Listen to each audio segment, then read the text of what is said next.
야곱은 나중에 베델로 불리게 될 어느 들판에 누워 홀로 처량하게 잠을 자고 있습니다. 나이가 77세라고 했으니까 적게 산 것도 아니지요.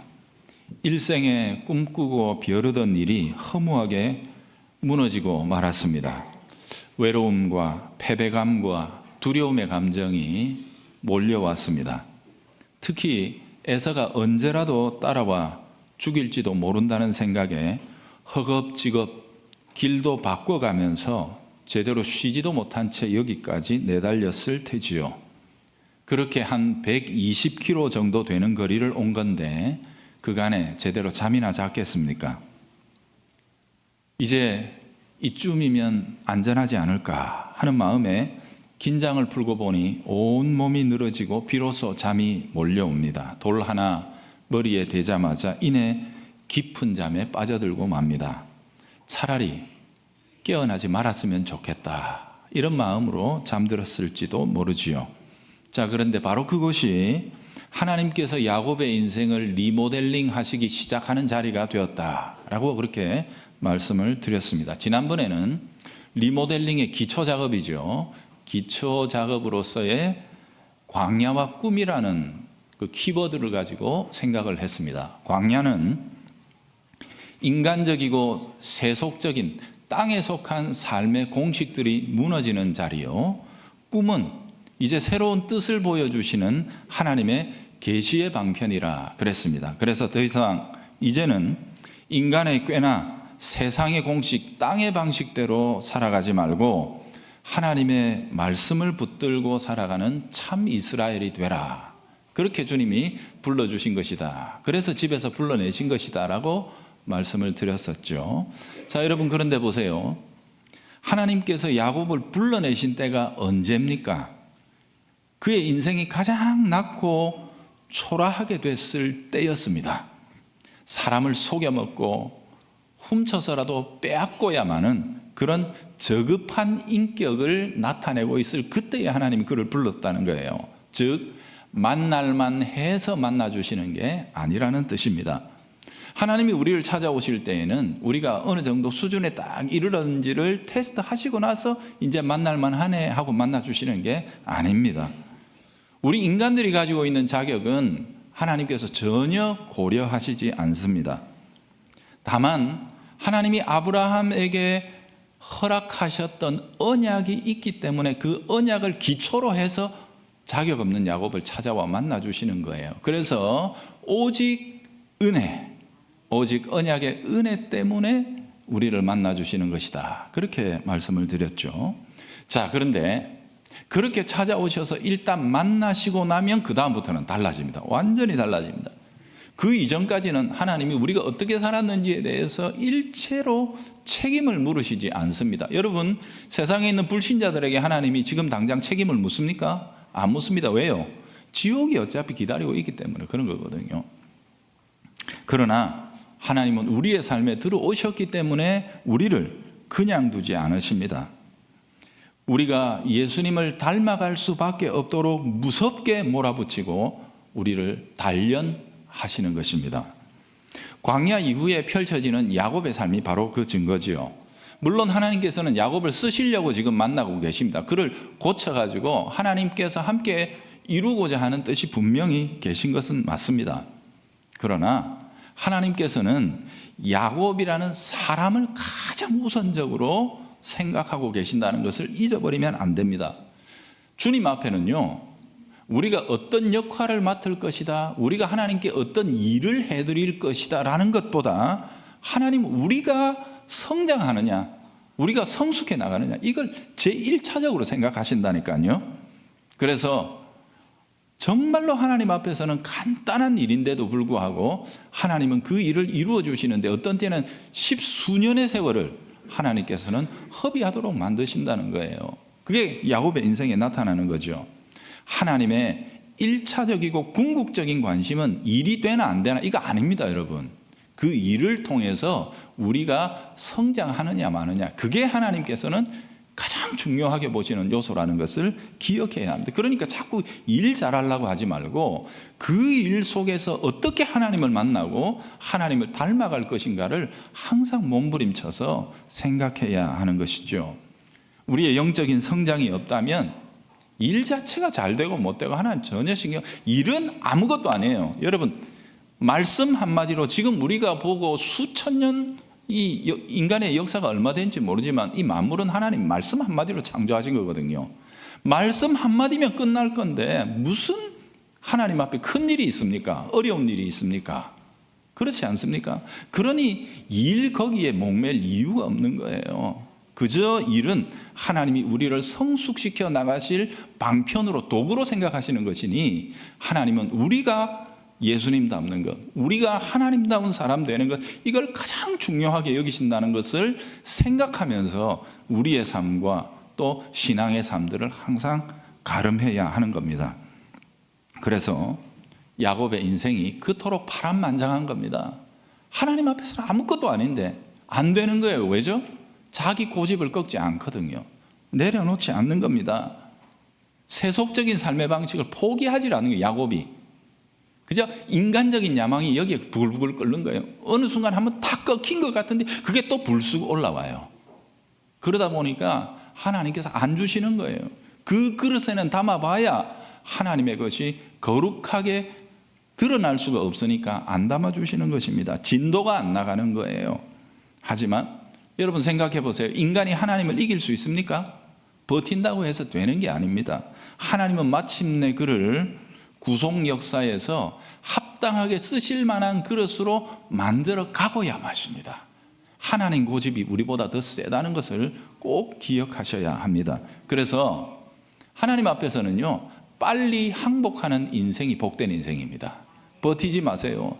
하나님과 경쟁하지 마세요. 하나님 앞에 빨리 엎드러지는 것이 그게 가장 지혜로운 인생의 길입니다. 이런 관점에서 우리는 성경에 나오는 위대한 인물들, 특별히 야곱의 인생은 이 관점에서 아주 정확하게 풀리거든요. 자, 오늘은 그가 잠들었던 이 광야, 돌베개 베고 처량하게 잠들었던 바로 이곳에서 하늘이 열린다. 가장 초라하고 비참하고 정말 인간적으로 볼 때에는 볼품없이 잠들은 그런 상황인데 놀랍게 바로 거기에서 하늘이 열린다 하는 이 사실에 주목해서 볼 겁니다. 하늘이 열렸다는 그게 의미하는 바가 뭔가 말이죠. 이미 말씀드린 바 있습니다만 여러분, 하늘이 열린다는 것은 요한계시록에 나오는 가장 중요한 모티브 아닙니까? 하늘이 열려서 그 열린 하늘을 통해 하나님의 나라와 하나님의 온 인류의 마지막이 어떻게 될 것인지를 사도 요한이 보는 것 아닙니까? 그죠? 그래서 하늘이 열린다는 것은 굉장한 겁니다. 하늘과 땅이 서로 통하게 되었다는 것이고, 죄로 인해서 완전히 단절될 수밖에 없는 하나님과의 소통이 이루어져서 열린 하늘은 우리에게 하나님에게서 오는 구원과 회복과 놀라운 복들이 그 길이 열렸다는 의미도 되고, 또 우리가 땅에 있는 우리가 열린 하늘을 통해 하늘의 영광에 참여하게 된다는 이런 굉장히 복합적이고 아름다운 이 의미를 가지고 있는 거거든요. 그런데 그게 야곱 위로 펼쳐졌다. 이게 오늘의 핵심 모티브가 아니겠습니까? 여러분 어떠신가요? 대충 설명을 들어보니까 이게 뭘 말하겠다 짐작이 가시죠? 즉 이 야곱이라는 사람은 하나님께서 하늘을 열어서 장차 땅과 소통하게 하시는 일, 곧 하나님께서 구원을 이 땅에 베풀게 되시는 그 일에 쓰임받을 하나님의 결정적인 일꾼이라는 게 여기서 드러나는 거예요. 지금 하늘은 꽉 막혔잖아요. 에덴 동산의 길은 꽉 막혔잖아요. 그죠? 그런데 야곱 위로 하늘이 열렸다는 것은 그 일에 야곱이 쓰임받을 거다, 이런 사실을 예고하고 있는 거거든요. 그러면 어떻게 야곱을 통해서 하늘이 열린단 말인가? 우리는 이런 질문을 하게 되지요. 자, 그런데 바로 이 문제에 있어서 유대인들은 착각을 하게 된다 그랬죠. 그래서 지금도 계속 빗나가고 있지 않습니까? 이걸 갖다가 그들의 육신적인 특권으로 해석해버리고 마는 거거든요. 이게 창세기 28장에 대한 유대인들의 미드라시 곧 해석인데요. 이런 겁니다. 제가 지난번에도 대충 설명을 드렸습니다만, 본래 천상의 보좌, 하나님의 보좌 옆에는요, 이스라엘의 본체, 뿌리가 될, 원천이 될 그 거룩한 분이 앉아 있는데, 하늘에 있는 천사들이 하나님 보좌 앞에서 얼굴을 못 듭니다. 맞죠? 그 스랍 천사들이 날개가 6개가 있는데 2개는 얼굴을 가리고 2개는 자기 몸을 가리고 2개로는 열심히 날면서 입으로 뭐 한다 그럽니까? 거룩하다, 거룩하다, 거룩하다 하면서 하나님 찬양하고 있거든요. 너무 거룩해서 볼 수가 없는 거예요. 그러니 장차 이스라엘을 통해 완전한 구원을 이 땅에 베푸실 그 본체의 형상을 보고 싶은데 너무 사모하는데 천사들이 못 보는 거예요.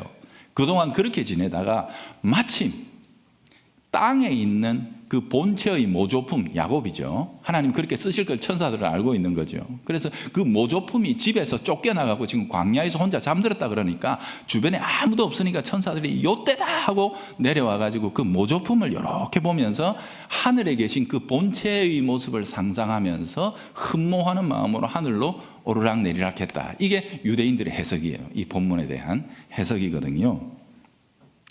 자, 여기까지는 괜찮아요. 그런데 그 다음에 적용이 문제입니다. 그러므로 이렇게, 즉 땅에 있는 이 야곱이라는 사람은 하늘에 있는 그 본체의 영광을 품고 있는 자이기 때문에 당연히 그 육신의 후손이 되는 이스라엘 백성들도 이미 하늘의 영광에 참여한 아주 특권적인 민족이다라고 이렇게 희한하게 해석을 해버린 거죠. 그래서 자기들은 그저 공짜로 하늘에 참여하는 줄 이렇게 교만한 마음으로 생각하고 있었던 거죠. 그게 조금 이해가 되시죠? 유대인들이. 그런데 그렇습니까? 그렇지 않죠. 예수님께서는 그들이 이 본문을 해석한 게 잘못됐다는 것을 가르쳐 주시고 이걸 바르게 교정해 주시지요. 이게 지난번에 말씀드렸던 요한복음 1장에 나오는 예수님과 나다나엘이라는 사람이 만났던 그 에피소드의 의미입니다. 예수님이 그를 만나시자마자 예수님의 입에서 툭 튀어나온 말이 뭡니까? 여기 진짜 예수, 참 이스라엘, 여기 진짜네 라고 말씀하면서 네 속에 간사함이 없구나 라고 그렇게 말씀하셨다고 했잖아요. 여러분 그러면요, 초등학생 정도에 되는 논리만, 산수만 할 수 있어도 이 문제를 정확하게 이해할 수 있습니다. 이렇게 있는데 요게 진짜네 그랬다면 같이 있어도 요거 외에 나머지는 뭡니까? 진짜는 아니라는 뜻입니다. 그죠? 요거는 진짜는 아니다. 요게 진짜다 그랬으면 그 옆에 있는 다른 것들은 진짜가 아니라는 의미가 되는 거죠. 즉 무늬만 이스라엘이라는 뜻입니다. 지금 육신적인 야곱의 혈통을 자랑하면서 우리가 무슨 특권을 가졌네 하고 이렇게 교만을 떨고 있는 그 유대인들의 생각이 착각이라는 것을 주님은 이렇게 가르쳐 주신 것입니다. 즉 육신적으로 야곱의 후손인 것이 하나님 백성이라는 것의 보장이 아니라는 뜻이죠. 그리고 예수님께서 나다나엘에게 그 다음에 이어서 하신 말씀이 이런 겁니다. 내가 너에게는 진짜로 큰 일을 보여주마 라고 말씀하신 다음에 이렇게 말하세요. 진실로 진실로 너희에게 이르노니 하늘이 열릴 것이다. 그리고 하나님의 천사들, 사자들이 인자는 누구예요? 예수님 자신이에요. 인자 위에서 오르락 내리락 하는 것을 볼 것이다. 이렇게 말씀하거든요. 여러분 이 얘기는 결국 창세기 28장을 지금 끌어들이신 거 아닙니까? 그렇죠? 창세기 28장의 사건을 예수님은 자신에게 적용하시면서 그 일이 나에게서 성취될 것이다 라고 이렇게 예고하신 것입니다. 여러분 천사가 예수님에게 이렇게 막 임하고 이러는 거는 특별한 일 아닙니다. 평범한 일입니다. 예수님 탄생하실 때 하늘에 있는 천군 천사가 동원돼서 찬송하는 거 우리 아시죠? 성탄절 본문 그죠? 그 다음에 예수님의 무덤 앞에서도 천사들이 와서 예수님을 수종 들고 부활을 증거하고 하는 일, 이거 특별한 일은 아닌데 예수님께서 이 천사가 오르락 내리락 하는 일을 특별히 창세기 28장과 관련시켜서 그거 내가 이룬다라고 말씀하신 이게 굉장히 중요하다는 거예요.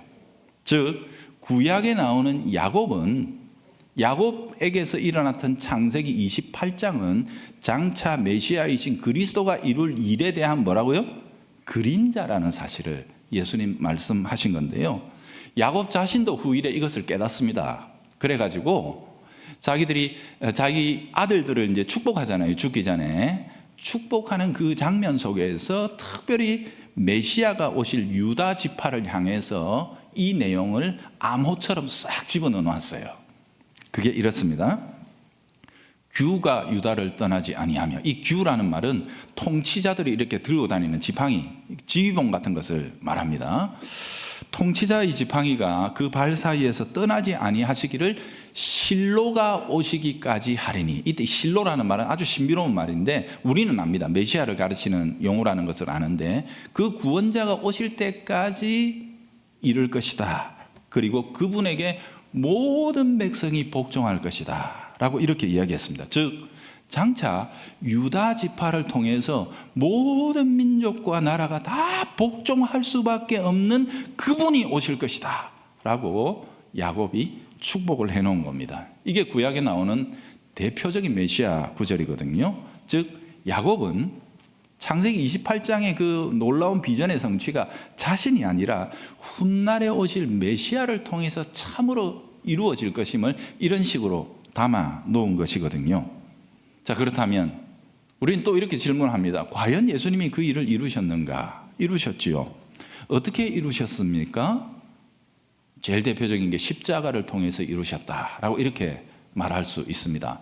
아시다시피 예수님이 십자가에 달려서 마지막으로 숨이 끊어져 운명하시던 순간에 마태는 굉장히 놀라운 초자연적인 일들이 몇 가지가 일어났다는 사실을 우리에게 들려주고 있어요. 그 내용이 이렇습니다. 예수께서 크게 소리를 지르시고 영혼이 떠나가시니라. 이에 성소의 휘장이 위로부터 아래로 쫙 이렇게 찢어져 둘이 돼버렸다. 그리고 땅이 진동하고 바위가 터지고 무덤에 갇혀서 장사 지낸 바 됐던 자는 자들, 성도들이 그때 일어났다. 우리로서는 참 기절초풍할 만한 일들이 그때 막 일어났다는 것을 들려주고 있거든요. 자, 이 중에서 특별히 성소에 있는 휘장, 성소와 지성소를 나누는데 휘장이 이렇게 딱 쳐 있습니다. 그게 가죽으로 돼 있다고 그러는데 기록에 보면 그게 두께가 한 뼘 가까이 되는 두꺼운 가죽으로 여러 장을 겹쳐 놓은 거죠. 여러분, 근데 그것은 인간이 찢을 수가 없습니다. 여러분, 지금도요, 아무리 천하장사라도 웬만한 기계로도 가죽을 한 이 정도, 한 뼘 정도 되는 걸 꽉꽉 이렇게 압축해서 끼워 놓으면 찢기가 어렵습니다. 그렇지 않습니까? 그런데 그게 예수님 운명하시던 순간 위로부터 아래로 순식간에 쫙 하고 찢어지는 역사가 나타났다 하는 거지요. 이 휘장은 성소와 지성소를 나누는 출입문과 같은 것인데 이건 항상 닫혀 있습니다. 왜냐하면 죄인은 지성소에 함부로 못 들어가거든요. 그래서 1년에 한 번밖에 못 들어가잖아요. 대제사장이. 그것도 피를 가지고. 그렇죠? 그러니까 거기는 완전한 차단, 단절을 의미하는 상징입니다. 그런데 여러분, 이 지성소 안에 들어가 보면은요, 지성소 안에 들어가 보면 뭐가 있어요? 법궤가 있습니다. 알고 있는 언약궤. 우리 지난주에 봤죠, 그죠? 예, 그 모형 보고 그렇게 했는데, 그 언약궤는 하나님의 통치하는 보좌를 상징합니다. 그게 지성소 안은 하늘에 있는 하나님의 보좌를 이 땅에다가 상징적으로 옮겨 놓은 거거든요. 그래서 그 주변에 있는 그 천들에 보면은, 그 벽에 보면 에덴 동산을 상징하는 수많은 아름다운 과실이나 나무 이런 것들과 함께 천사들이 거기 굉장히 많이 이렇게 그려져 있고 수놓아져 있습니다. 하나님의 보좌를 상징하는 거죠. 그러니까 결국 이 휘장이라는 것은 본질적으로 죄인이 하나님의 영광스러운 임재와 소통할 수 없는 상태에 있는 단절을 우리에게 가르쳐주는 표식인 거예요. 그런데 이게 예수님이 운명하시던 순간 쫙 갈라졌다는 것은 하나님의 하늘에 있는 보좌와 땅에 있는 성도들, 곧 우리들과의 닫힌 모든 것들이 어떻게 되다고요? 철폐되었다는 것을. 오늘 이 28장의 의미로 말하면 드디어 하늘이 열렸다. 하나님의 거룩한 임재가 있는 그 보좌가 우리들에게 열렸다는 것을 상징적으로 보여주는 내용이 바로 성소의 휘장이 찢어진 것입니다. 하나님이 찢으셨습니다.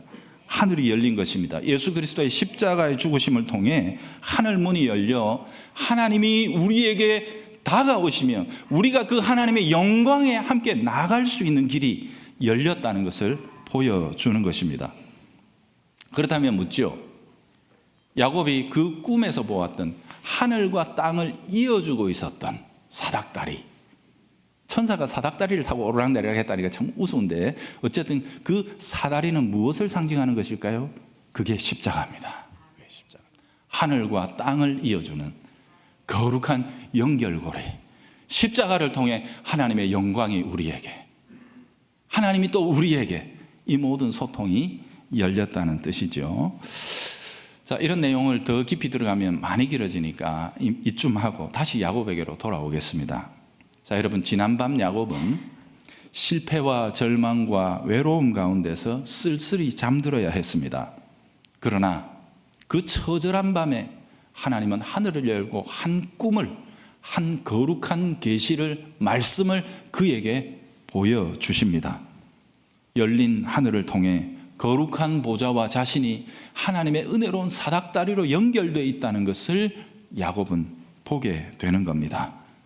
장차 죄인들을 위하여 하늘을 열고 우리의 모든 악과 연약함과 실패와 절망을 다 담당하셔서 우리로 하여금 하나님의 영광에 이르게 하실 예수 그리스도를 야곱은 그날 밤 꿈을 통해 만난 것입니다. 그렇지요. 야곱의 삶이 그 처절한 절망과 패배감 속에서 한밤 꿈을 꾸고 나서 그 다음날 아침에 갑자기 전혀 정반대의 반전을 이룰 수 있었던 것은 바로 거기에 예수 그리스도의 복음이 담겨 있었기 때문입니다. 18절에 보면 야곱은 아침 일찍 일어났다고 그렇게 나오죠. 여러분, 그러니 그 계시를 받고 그 말씀을 받고 어떻게 잠을 잡니까? 잠이 오겠습니까? 가슴이 터질 것 같은데요. 주변은 여전히 어두웠지만 이미 저 산 너머로 먼 동이 하얀 태양이 빛을 머금은 채 이 어둠을 밀어내고 오고 있는 장면을 보는 야곱의 가슴 속에는 이미 하늘에 속했던 그 영광스러운 빛이 가득하게 충만하게 임재해 있는 겁니다.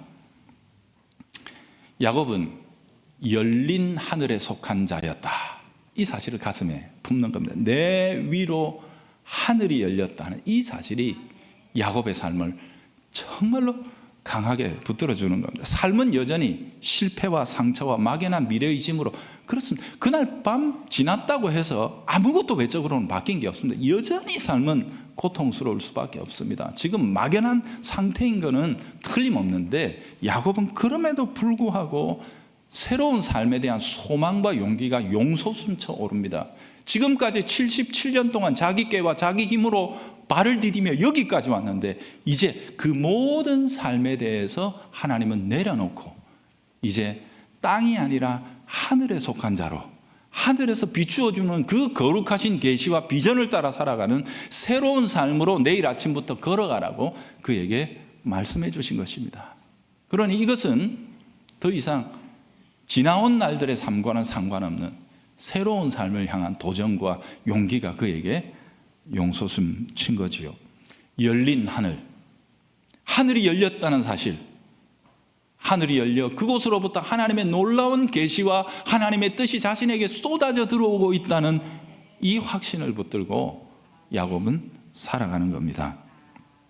어쩌면 오늘 이 시간에 우리 성도들 중에 이 말씀을 들으면서 이 야곱의 위대한 비전에 새롭게 참여하시는 분이 있기를 바랍니다.